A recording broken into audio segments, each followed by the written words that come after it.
ऐसे ऐसे वाक्य सामने आते हैं, मैं भी सोचता हूँ और चिंतन करता हूँ और सोचता हूँ क्या ज़माना आ गया है। नमस्कार, आदाब, सत श्री अकाल। मैं पंकज कुमार, चर्चा विद पंकज पर आज एक नई कहानी के साथ। वह कहानी सुनकर आपके भी रोंगटे खड़े हो जाएँगे। दोस्तों, उत्तर प्रदेश के बांदा जिले की कहानी।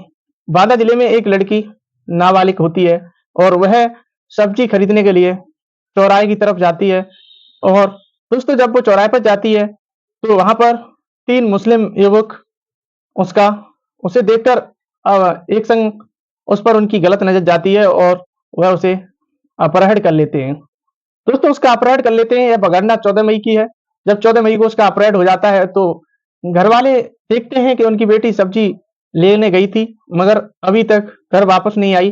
तो यह सूचना सबसे पहले वो अपने रिश्तेदारों को देते हैं। जब रिश्तेदारों को देते हैं, रिश्तेदारी में पता करते हैं, तो रिश्तेदार भी वहाँ मना कर देते हैं कि हमारे यहाँ पर आपकी लड़की नहीं आई हुई है। दोस्तों, वे अपने सभी परिवार में देखते हैं और उसके बाद में वो अपने सभी मित्रों के यहाँ पूछते हैं और उस लड़की की जो-जो सहेलियाँ थी, उनसे पूछते हैं, उनकी फ्रेंड से कि क्या हमारी बेटी आपके घर पर आई है? मगर वो सभी मना कर देते हैं। तो 14 को वो हर तरफ ढूँढते हैं। 15 मई को सुबह वो थाने जाते हैं और लड़की के गुमशुदा की रिपोर्ट दर्ज करा देते हैं। दोस्तों, जब गुमशुदा की रिपोर्ट दर्ज कराते हैं, तो पुलिस यह सोचती है और पुलिस उन नंबर सर्विलांस पर लगाकर पता कर लेती है और वहाँ 3 मुस्लिम युवक उसका अपहरण करके गुजरात ले जाते हैं। यह घटना जब ये लोग वहाँ के आस-पास के लोग सुनते हैं, तो उनके पैरों तले ज़मीन खिसक जाती है। परिवार वालों, लड़की के घरवालों के पैरों तले ज़मीन खिसक जाती है। वो सोचने को मजबूर हो जाते हैं कि लड़की का अपहरण करके वह गुजरात ले गए हैं। दोस्तों, यह घटना 15 मई को जब पुलिस के पास पहुँच जाती है, तो पुलिस उन्हें ढूँढने के लिए अपने प्रयास में लग जाती है, मगर पुलिस की टीमें खोजबीन करती रहती हैं और उनके बयान कराने के बाद पुलिस सूचना के अकॉर्डिंग देखती है, पता लगता है कि वो तीनों दरिंदों की लोकेशन ट्रेस करके कि वो गुजरात का एक क्षेत्र पड़ता है, उसका नाम है सूरत। वह सूरत में तीनों उस लड़की को ले गए हैं।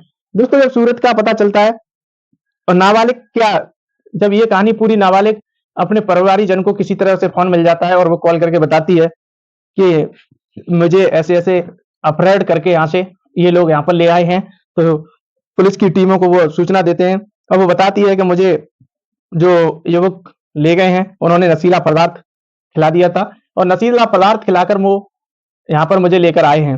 दोस्तों, जब वो लड़की की छानबीन करी जाती है, ये जो इलाका पड़ता है, वह नरैनी कोतवाली थाना, यहाँ के एक मोहल्ले की कहानी है टोटल।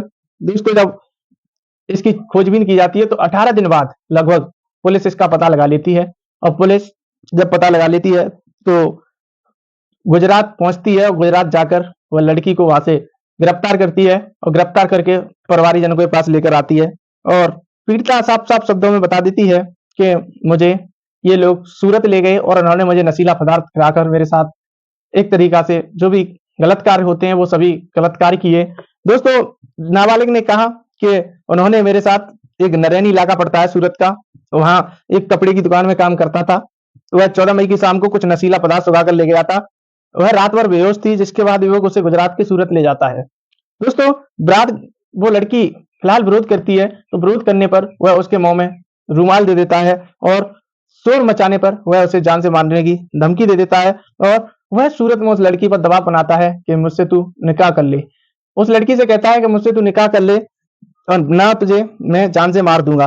दोस्तों, निकाह करने का वो दबाव बनाता रहता है, वह ना करने पर बेच देने की धमकी देता है। जब वह सूरत पहुँच जाती है, तो वहाँ भी लोग मौजूद थे और लोगों ने गैंगरेप किया।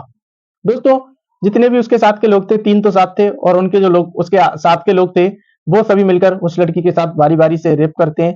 रेप करने के बाद वह कमरे में बंद कर चले जाते हैं। उस लड़की को एक कमरे में बंद कर जाते हैं और वहाँ से वो चले जाते हैं और सभी उसे कमरे में बंद कर काम पर जाते थे। मोबाइल की सिम निकाल कर छिपा रहते थे ताकि वह किसी से संपर्क न कर सके। दोस्तों, वह इसलिए वह काफ़ी तलाश करने पर उसे घर में सिम मिल गई और उसने अपने परिवारीजनों को फ़ोन कर दिया।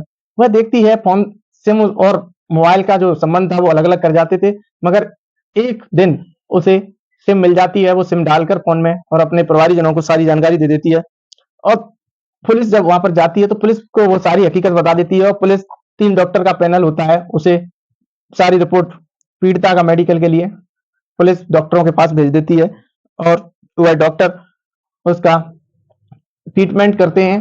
दोस्तों, ये कहानी यहीं तक नहीं रुकती है। उसके बाद वह जो मुस्लिम युवक थे, वह उसका धर्म परिवर्तन कराने के लिए भी उस पर दबाव बनाते हैं, मगर वह उस दबाव से कहीं न कहीं बचती है। और दोस्तों, वह धर्म परिवर्तन अधिनियम की धारा जोड़ गई और आरोपियों को पकड़ने के लिए बड़ी टीम लगाई गई। जल्द ही उनकी गिरफ्तारी की जाएगी, क्योंकि दोस्तों अपहरण और गैंगरेप दोनों उन आरोपियों ने किए।